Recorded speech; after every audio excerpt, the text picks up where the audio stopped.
que Gustavo Bueno es un autor que no es creyente y lo tiene clarísimo que no es creyente, pero su filosofía es muy filocatólica o bastante cerca de eso.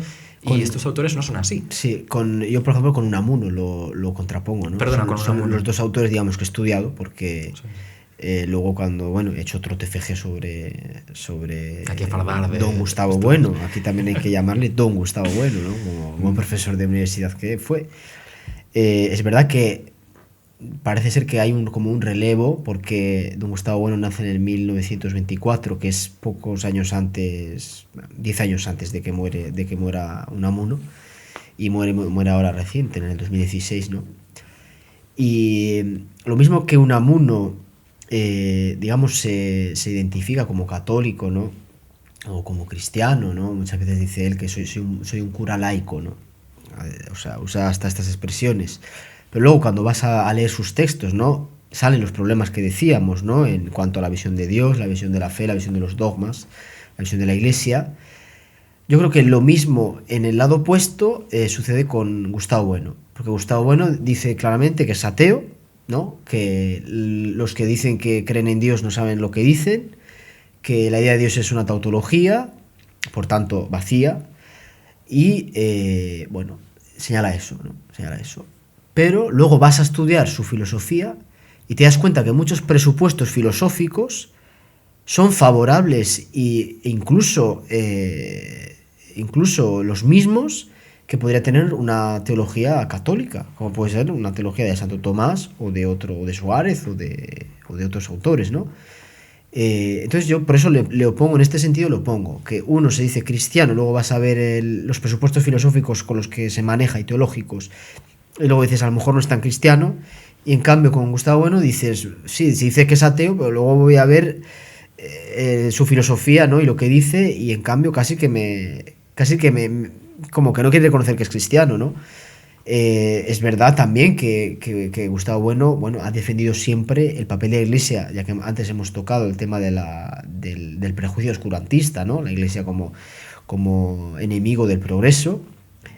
Gustavo Bueno defiende justo lo contrario, es decir, él estudia sobre todo los teólogos de la modernidad, ¿no? Y sobre todo españoles, ¿no? La escuela de Salamanca en adelante, pero reconoce y defiende a capa y espada que la Iglesia es defensora del saber, es progreso de la razón, ¿no?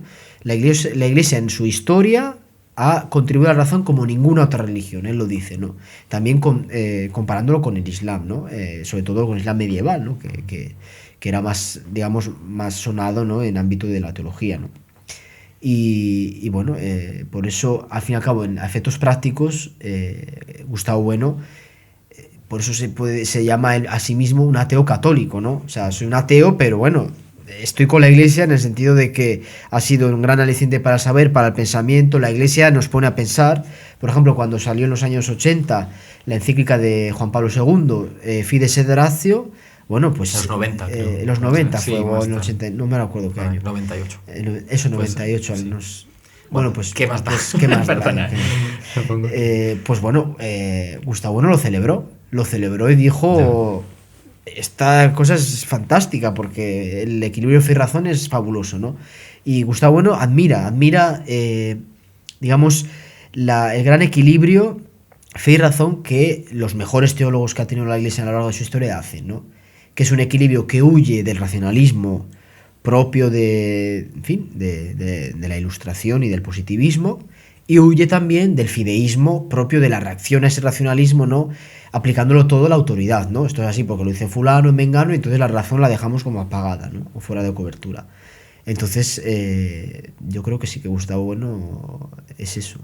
Pero no es una forma de ser un San Manuel Bueno mártir, ¿no? De tener admiración por este coloso llamado Iglesia Católica, pero tener muy claro que uno es ateo y no sentir la más mínima incoherencia o tensión interior de decir, bueno, pues esto está afirmando que tiene autoridad divina sobre la tierra para llevar a la gente a una relación con Dios, por ejemplo, y no sé, no veis contradicción en eso. Es una cosa que me fascina.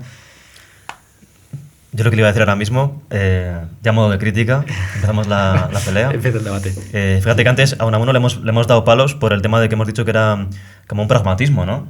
Sí, de que, bueno, sí, yo sí. estoy aquí por lo que me aporta el consuelo vital ante la muerte. Gustavo Bueno es otro ejemplo manifiesto de ese pragmatismo también. Sí, admiro mucho al coloso que es la Iglesia Católica, pero por sus resultados materiales que se derivan de ella. Es decir, inversión en educación, en universidades, Es verdad. en cosas así. O sea, Es verdad, por eso no se puede hablar de una conversión auténtica, efectivamente, porque estos son factores accidentales. Son no acciones de la gracia o de la Iglesia en cuanto cuerpo de Cristo, sino acciones que, bueno, que católicos hacen, pero que no son estrictamente católicas, ¿no? Efectivamente, tener admiración por eso es algo accidental, digamos que yo creo que el problema de Gustavo Bueno es parecido, es análogo al de Unamuno, es decir, que no consigue librarse de un prejuicio antimetafísico, ¿no? Este es un punto fundamental. Gustavo Bueno tiene el prejuicio antimetafísico propio de los positivistas, ¿no? Y de la filosofía del 20 y del 19 también, y no consigue librarse e ir más allá y entender que la filosofía, la metafísica, mejor dicho, que critican pues los positivistas y los neopositivistas, estoy pensando en el Círculo de Viena, la Harnack y los demás, pues no es la misma metafísica que la metafísica de un Santo Tomás de Aquino, de un San Buenaventura, de Baño Reyo o de un Aristóteles. Entonces, eso puede ser por el hecho de su circunstancia, digamos, académica, que él se ha dedicado a estudiar, bueno, pues a Suárez sobre todo, y a los teólogos posteriores de Suárez y a los filósofos posteriores de Suárez.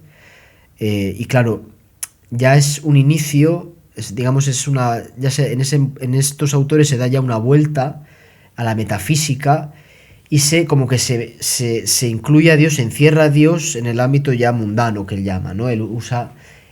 Gustavo Bueno usa mucho esta palabra, mundano, refiriéndose a el ámbito encerrado, digamos, del conjunto de fenómenos y de hechos, ¿no? Y de hechos que hay en el mundo, ¿no? Entonces, se da esta vuelta, efectivamente, la metafísica moderna se da la vuelta, pues estoy pensando en los 3 niveles de Wolff, por ejemplo, ¿no? Wolff distingue estos 3 niveles, Dios, alma y mundo. Antes del Suárez, habla de... Entonces, claro, se incluye a Dios como casi uno más. A lo mejor es el más súper de todos, pero es uno más, como un gran ente, ¿no? El ens realissimum, ¿no? Esta denominación, ¿no? El ente realísimo, el que es más real que todos los demás, pero no lo dejan de incluir como uno más, ¿no? La cafetería intergaláctica, que decía Abel. Eso es. Entonces, claro, él cuando tiene ese prejuicio a la idea de Dios, pues tiene ese prejuicio a ese Dios mundano, ¿sabes? A ese Dios intramundano.